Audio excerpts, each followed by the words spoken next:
Kids, thanks for joining us for the first part of our liturgy. Your time will continue through those doors right over there. Teachers will meet you over there and take you back. In Lent, I'm always tempted to begin a homily the same way that John Paul White begins the Civil Wars live album recorded at Eddie's Attic in Atlanta. Anybody familiar with this? He steps up to the mic real close and says, "If you're not sad yet, you're gonna be." It's so perfect. It's so Lenten. And then he launches into If I Didn't Know Better, which, of course, I have zero musical talent, so I can't do anything cool like that. But it really encapsulates, in a way, their music, a lot of the kind of heaviness of the season of Lent. And it's certainly accurate that Lent is about this heaviness, this darkness, some of the difficulties and struggles. And I think for many of you, it's become a very refreshing season to know that it's coming around. In the same way that it's refreshing for you that our period of time in the service for lament is there as a container. Because the fact of the matter is, no matter how good your life is going or how up and to the right everything seems to be, there are difficult things that befall us. Whether they're personal and internal, maybe they're within your kind of immediate family context. Maybe they're just some of the global things that I listed earlier that you're just aware of, that maybe 100 years ago you would have had no idea, but because of our 24/7 news cycles and social media, we know about everything when it's happening, while it's happening. And having the container of lament and having the container of Lent to know where to put the sadness and the difficulty and the darkness is a really beautiful thing. But it is also a little bit of a misnomer to say that Lent is about sadness. It's not quite accurate or enough to say Lent is about all the dark and difficult and heavy things. Lent is about so much more than that.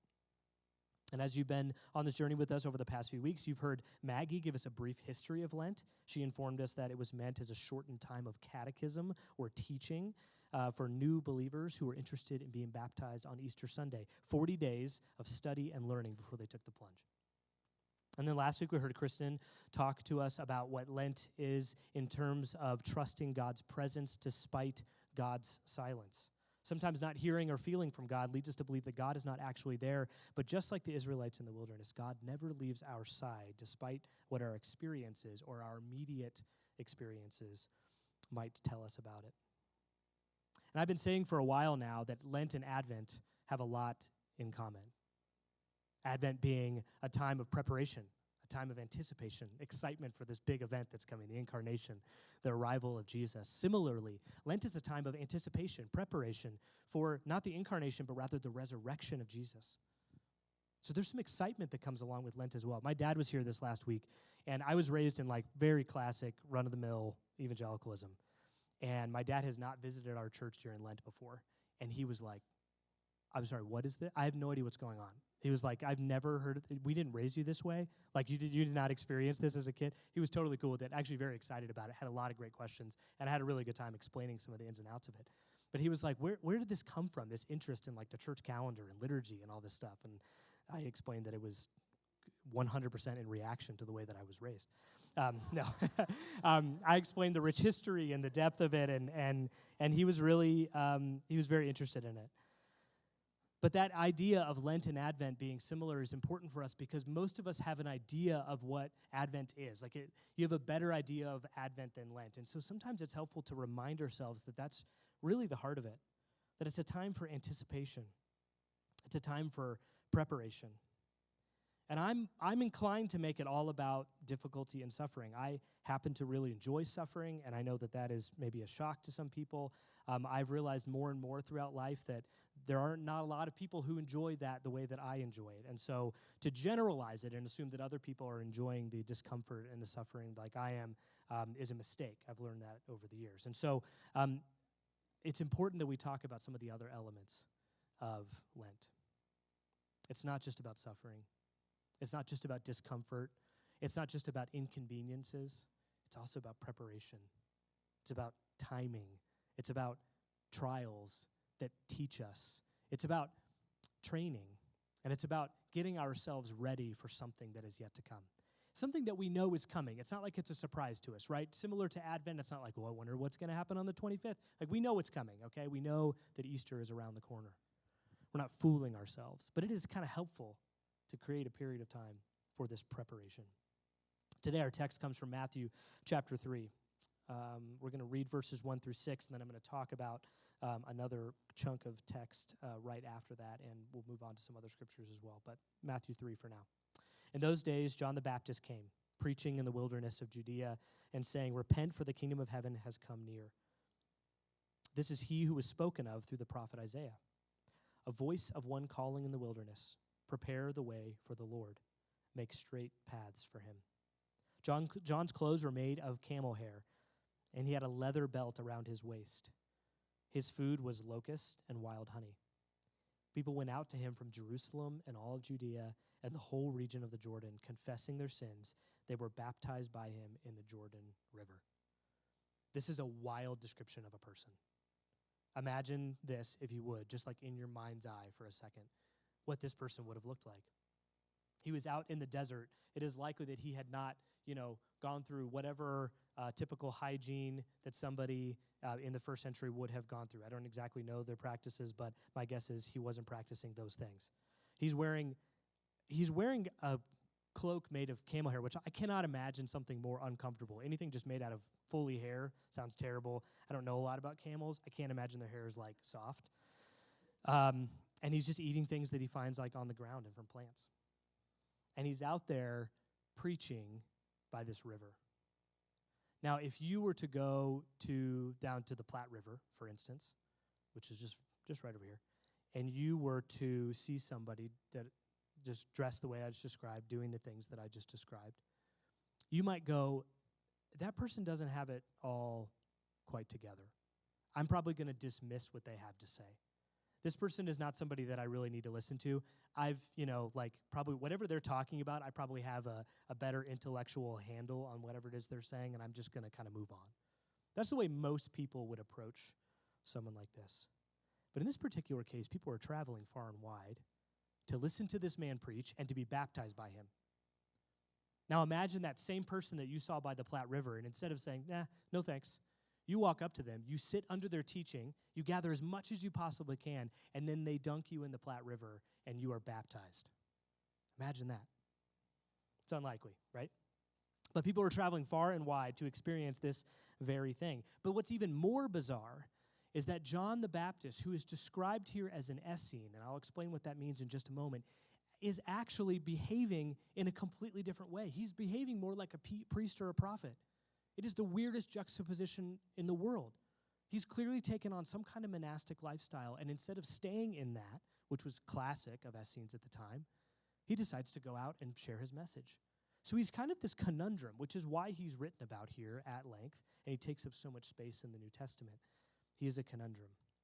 We'll start by talking about the Essenes, but before we do that, I want to do a quick commercial break. Some of the stuff that I talk about here is stuff that I've known for years and years of study and thinking and curiosity and writing stuff down, okay? And sometimes I can't remember where I learned something, and I try to let you know when I don't know what the exact source material is. Sometimes I've drawn my own conclusions. Nobody tells you when you're allowed to start doing that, and so I try to do it sparingly, and I try to see if anybody else can corroborate that idea, but I do that on occasion. And other times, I take information from a very specific source, and that source is something that I always want to disclose to you as often as I can, and it's not just because I'm worried about plagiarizing them. I mean, by citing them, I'm not plagiarizing them, but it's more so that you can do some more work on your own. Please remember that a 20-minute homily once a week is never going to be enough to help you master a particular topic or really even help you dive into the depths of the layers of something.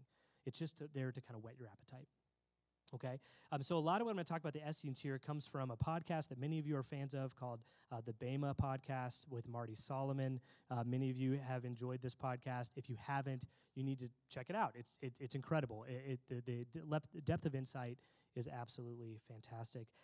I think that Bema, along with the Bible Project podcast with Tim Mackey, are two of some of the best sources that we have currently, especially when it comes to audio podcasts on the Bible and history and Christianity and Judaism and where all of this came from. So highly, highly recommend both of those to you as sources. So like I said, if you want to know the particular episodes that I drew some of this from, I can give you that later, but a lot of this comes from Bema. Okay, back to the Essenes. Enough of our commercial break. The Essenes make up one of 5 major religious sects in Palestine in and around the 1st century. Specifically, these were all Jewish groups who had differing priorities and values, and all of them believed their way to be superior to the others, okay? More on that in just a minute. Let me just break these down really quickly. The Essenes were simple, monastic, ascetic, not aesthetic, ascetic. We heard about John the Baptist, not aesthetic, but ascetic. They're mostly associated with the Dead Sea Scrolls. Dead Sea Scrolls, 1940s. The story goes, a shepherd boy was in the desert. There were caves. He threw a rock into a cave. He hears clay shatter. He goes in, and there are just pots and pots and pots filled with these ancient scrolls. These were scrolls that were written by the Essenes. They are the Torah, written over and over and over again, as well as a few other writings as well. They verified, essentially, that what we have, at least in the Torah and also in other parts of Scripture, are accurate and good and true. And they passed along this tradition, and it was incredible the way that they did it. More on their methods in a moment. The Pharisees, they had laws about laws. They were known for taking the law and expanding it and sort of reinterpreting it and making it honestly more complex and difficult than it was to begin with. They believed themselves to be morally superior than their neighbors, and they were Jesus' primary target. Jesus preaches against and rebukes lots of different groups throughout his time in ministry that we see in the Gospels, but particularly the Pharisees are his primary target. The Sadducees, they were enmeshed with political power, so they had kind of this interesting overlap between their sort of religious affiliation and the political power. They made up this kind of governing council that wasn't just rooted in religion, but was also rooted in the politics of the time. The Herodians were loyal to Herod specifically. Some believed him to be the Messiah. They embraced culture and modernity, and so as culture continued to progress and roll on, the Herodians were like, rah, rah, this is great. And then the Zealots were religious extremists. They were open to the idea of religious violence. They weren't always religiously violent, but they were oftentimes, and they were open to the idea. They were obviously enthusiastic, otherwise they wouldn't be called zealots. And they were passionate about their ideas. They believed that if something was going to get done, it needed to be met with the exact same force, if not more so, than the force that was originated, okay? So a group that I've heard them compared to before would be the Black Panthers, who was kind of similar to their take on, if we're going to make a change, it's going to be rather abrupt and aggressive and maybe even violent at times. That was a group that they've been compared to before. So notice that in those 5 groups, the 5 groups that predominantly that pervaded the 1st century Palestine at that time, I didn't mention Christians, and I didn't mention Americans, and I certainly didn't mention evangelicals. It is a common myth that somehow gets rooted in our mind. I'm not sure where it comes from, that we've always been around. This thing, we've always been around. We've always just kind of been right at the heart of everything. And in reality, we're a very new idea. America is a new idea. Christianity was not around at that time, and it took some time to take root and actually sprout and become a thing. And evangelicalism is a flash in the pan when you look at all of human history. I mean, it is barely in its infancy. So we don't really identify as an evangelical church. I don't really associate particularly with evangelicalism, but most of us in this room grew up in evangelicalism, okay? So that's the reason why I point that out, is that that we tend to think we've always been around, but in reality, we're pretty new. And these sects that I just explained, these long preceded us, and they were around a lot longer than our ideologies have been. And these groups all had one thing in common. The law, or the Torah, was at the center and the heart of everything that they did. And like I said before, they all believed that they were superior in practice of the Torah to all the other groups. And that sounds very familiar to me, that there would be multiple groups that are all technically on the same team, that have some sort of text or idea that's at the center of what they believe, and they all believe themselves to be doing it better than the other subset of the same group. Does that sound familiar to you? I can think of several examples, some of which we're all a part of, right? The Essenes decided not just that the other groups were wrong, but they were totally corrupt, morally and practically bankrupt, and that there was no way to redeem the way that they were doing it. And so they had to separate themselves entirely. If they were to continue to be immersed in this idea of Torah, they had to do it in the purest way possible, which meant completely separating themselves from modern-day society at that time. And they devoted themselves completely to Scripture, Sabbath, spiritual practices like prayer and fasting, and simplicity. That was it. Those were the things, the fundamentals they believed of following God, of being the people of God, was found and rooted in those things. Now, we're going to go to the Gospel of Luke really quick. I promise this all pertains to John the Baptist, so just give me a second. Go to the Gospel of Luke really quick, starting in verse 5 of chapter 1. In the time of Herod, the king of Judea, there was a priest named Zechariah who belonged to the priestly division of Abijah. His wife, Elizabeth, was also a descendant of Aaron. Both of them were righteous in the sight of God, observing all the Lord's commands and decrees blamelessly. But they were childless because Elizabeth was not able to conceive, and they were both very old. Does this story sound familiar? When we're in Luke chapter 1, we're usually talking about the birth story of Jesus. But all throughout chapter 1, there's another storyline that's woven throughout, and it's the story of the conception and the birth and the significance of John the Baptist, Jesus' second cousin. And you have these weaving of these two stories. That entire chapter is one of the most significant, if not the most significant, in the New Testament when it comes to history and prophecy and fulfillment and angelic visions and miracles. And I mean, so much hinges on that one chapter. It's incredible. And we oftentimes kind of pick and choose throughout Advent, and we pick all the Jesus parts, but we miss some of the other things. And so today I want to highlight a little bit about John's story. His parents were unable to conceive. Zechariah was a priest in their local temple. They were righteous in the sight of God. You can see a little bit of lineage here. There's a reason for that. They come from the line of Aaron. That's extremely important. And all of a sudden, if you continue to read the story, Elizabeth conceives, and it is just completely mind-blowing and mind-boggling. And her friend, or her sister Mary, comes to her, and they're together, and they're celebrating. And Mary, at this point, John in Elizabeth's belly leaps in her womb, and Elizabeth recognizes the significance, and she looks at Mary and she says, "You're going to be with child, and it's going to be the Messiah." I mean, it's just this amazing story. It's really, really incredible. But throughout the story, this man, Zechariah, at some point, he's not able to speak.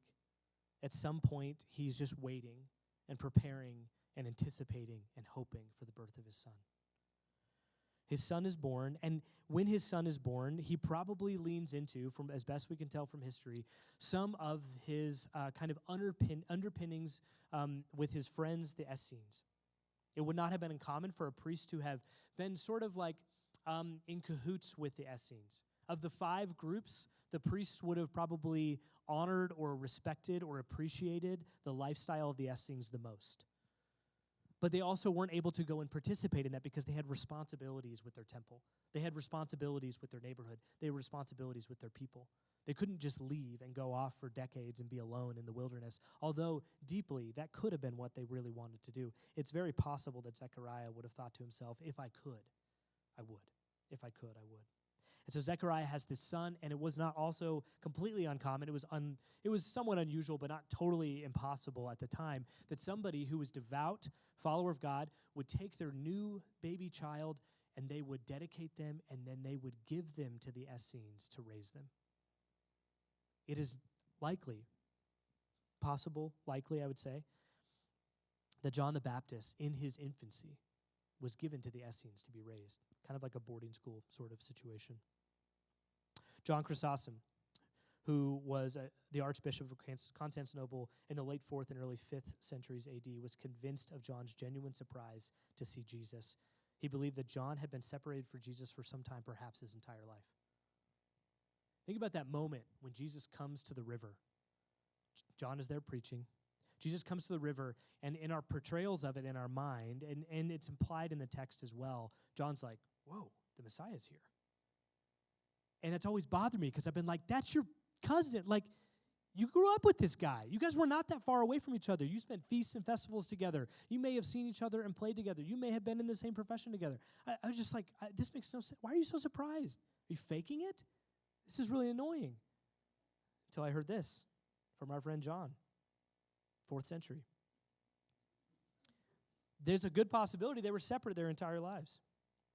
Another church father, St. Cyril of Jerusalem, believed that Jesus was separated from his parents shortly after birth, raised by the Essenes, and truly had no contact with Jesus or the rest of his family until he began his public ministry. So John was likely an Essene, which meant it meant he was practicing along with his friends and his fathers that raised him, practicing things like simplicity and prayer and a communal lifestyle and Sabbath and the writing, the recording of scriptures. It's amazing me to think that John the Baptist may have been one of the people who actually recorded some of those scriptures that we found in the Dead Sea Scrolls. Have you heard about the process, the painstaking process they went through to write these? Absolutely incredible. It took at least 4 people to write anything down from the scriptures, from the Torah. There was one person sitting there reading the text that they had been passed around via oral tradition until that moment. They had one single text, and they were reading from it, and they were reading word to word to word. There was another person looking over their shoulder, making sure that they read the word correctly, one word at a time. And then right next to them, there was somebody with a piece of parchment and some kind of writing utensil, and they were writing the word that was spoken by the person and verified by the other person. They're writing that word down. And then there was a person looking over their shoulder to nod to make sure, yeah, you actually wrote that one word right. And so if we take a very familiar text, the very first, in the beginning, et cetera, et cetera, et cetera. The first word, in. The priest would have been sitting there, the Essene would have been sitting there with the text, and he would read in. And the person looking over his shoulder would go, got that right. And that person next to them would write in.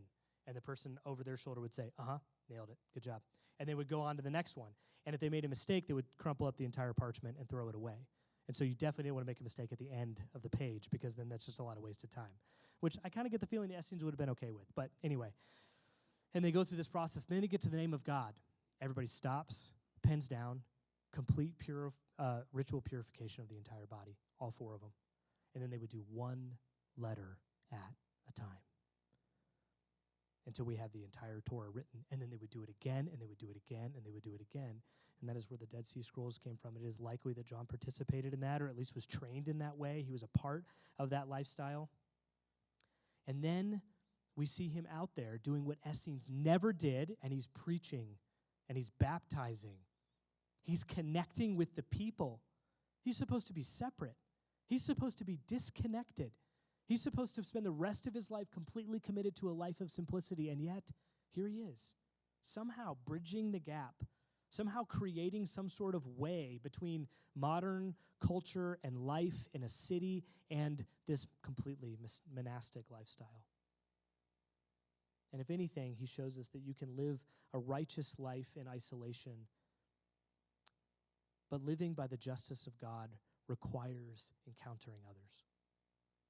You see, he had a piece of it right, and he's recognized the piece that the Essenes have right. From my vantage point, the Essenes got a lot of things right. They were pure, devout, simple, communal. They were loving, but they were also disconnected. And John found a way to make that connection between the righteousness and the justice of God, between the simplicity and the devout nature of writing the scriptures over and over again, and then the actual playing out of those scriptures. The one thing they perpetually got wrong was in never engaging in society with their beautiful teachings and values until now. John had been spending that time, perhaps decades, perhaps his entire life, preparing himself for that one moment, preparing the way, as Isaiah had prophesied, preparing the way for God to come through Jesus. Decades of preparation. And then what does Jesus do? He does the same thing. He goes away for 40 days to practice simplicity and solitude and spiritual trials, but he does not stay there. No, it's a time of preparation. The whole point of preparation is to re-engage, to reenact, to re-experience the world around them. Eventually, they both John the Baptist and Jesus of Nazareth, both chose an outlet for their preparation. This 40-day season of Lent is meant to simplify our lives and our faith. Even if you decided not to give anything up at the beginning, or this is your first time and you're like, I've never heard of Lent, you're like, my dad, that's completely fine. You can start something now. A time of preparation is meant to strip something away from us so that we're able to be focused and ready and prepared for this thing that we're anticipating that's just around the corner, the resurrection of Jesus. The thing that we are truly here to celebrate, the person that we are here to worship. Some of you do something like this in January, and you do it because you know it's actually really good for your body. Commonly, this is referred to as dry January, when people don't drink alcohol for a month, or maybe you pick something else because alcohol is not really something that's that you partake in, and so you give up sugar or give up screens or something like that. And it usually comes after a time of lots and lots of celebration, and for good reason. We have a lot to celebrate. December's a great time. We do tons of celebrating over the holidays. It's great. And then in January, we go, my body doesn't feel good. Like, I've put things into my body at a frequency that is probably not the healthiest thing. And so we take a break. And we do that because we know that detoxing our body of certain things for a period of time is actually really healthy and helpful. Similarly, in Lent, in a spiritual way, we are usually detoxing ourselves of something that we've become connected to or dependent upon in order to prepare ourselves for a healthier engagement, for a better and deeper living come Easter. The season is about an Essene asceticism that prepares us for living out new life in a fresh and engaging way come Easter. After these 40 days, you'll come back to social media. You'll come back to some element of family life. You'll come back to some element of neighborhood life. You'll come back to maybe eating or drinking something that you gave up for 40 days. And usually along with that comes some social engagement that you didn't have for those 40 days. Whatever it is, come Easter, you're going to re-engage something or someone that you have taken a break from. And in that time, have prepared yourself, have become more ready, and you'll approach that thing more healthily than you did before. The whole point of going away, the whole point of stripping down, the whole point of removing something from our lives is never meant to keep it that way, but rather to prepare us to re-engage it in a better way, in a healthier way. Because come Easter, there's a hinge moment where you and I experience new life, or we're celebrating new life, or we're maybe for the first time, maybe for the 50th time, but new life is right there in front of us, and we're experiencing it all over again. And we get to engage it in a new and helpful and beautiful way. The resurrection must become the focal point for us if it is not already. The resurrection of Jesus is the thing that we hang our hat on. It's the thing that has become most central for the people of God throughout Christian history. I don't know if anybody has paid attention to this, but recently Andy Stanley, a pastor of a mega multi-site church in Atlanta, he told a big group of students and faculty at Dallas Theological Seminary that we've got to leave our obsession with the Bible and inspiration and authority behind and refocus our attention on the resurrection of Jesus. And he's taken heat for it. Now, I can say something like that, and like 3 people will be like, hey, man. It's important to pay closer attention to what he said. He didn't say the Bible's not important, although that is how it's being received. Rather, he's saying our obsession with it, our worship of it, has never been the point of this. It's been the resurrection. The resurrection has been at the root and the heart of this thing from the beginning, and it still remains that way today. It turns out this is the first time he said this in 2016 in an interview with Russell Moore. Russell said this, if you were for real the evangelical pope, he's been named the evangelical pope before, so that's kind of where that comes from, and you really have the authority to say, this is how it's going to be within American evangelical Christianity, what would you do? And Stanley said this, I would ask preachers and pastors and student pastors in their communications to get the spotlight off the Bible and back on the resurrection. And again, I realize it's uncomfortable, and some of you are like, what's this guy saying? The obsession with, the worship of the Bible isn't why we gather. The Bible is this beautiful, incredible, authoritative, amazing tool that we use to remind us of the resurrection, to remind us that there's new life. And friends, it's right around the corner. A few more weeks of this time of being stripped away, this time of being scant, this time of being simple, this time in prayer and fasting, waiting, preparing, training in trials, waiting for this resurrection to come. That's what you're waiting on. And that's what you're preparing for. You join the Essenes, you join John the Baptist, voices crying out in the wilderness, making the paths straight, preparing the way for the Lord. Let's pray. God, thank you for these seasons of the church calendar. I know that these weren't like necessarily given to us by you, but lots and lots of faithful people over the course of a long, long period of time have thought about these things to keep us in a rotation that reminds us of the beautiful cycle of love and grace and death and resurrection. So God, I pray that this season of Lent would be exactly that to us, that we would be stripped away, and in doing that, we would prepare the way. I pray these things in the name of the Father, and the Son, and the Holy Spirit. Amen.